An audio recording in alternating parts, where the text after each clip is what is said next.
सपना बन के आही परदेसी बाबू।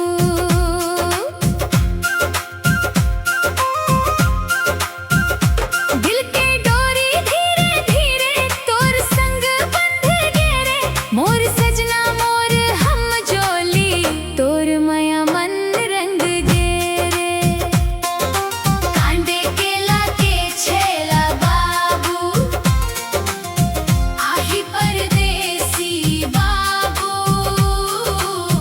मोर अखियाँ के सपना बन के आही परदेसी बाबू।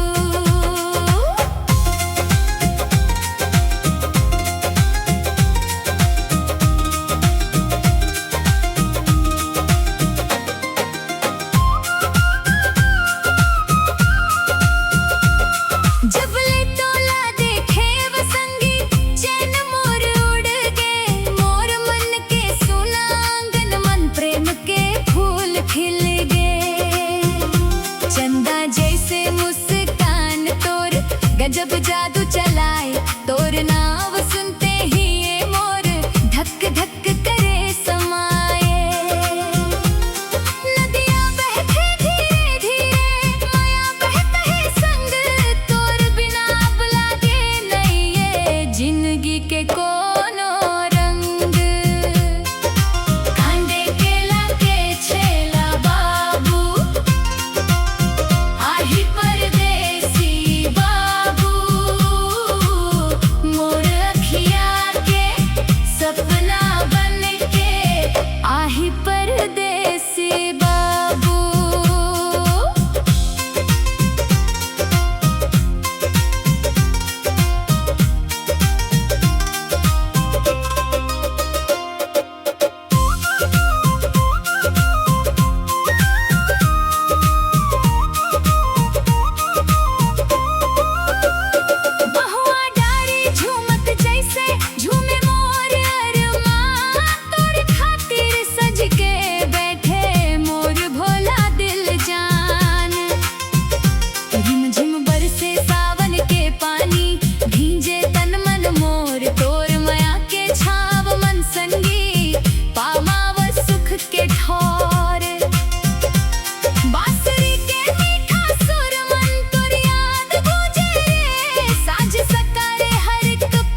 सपना बन के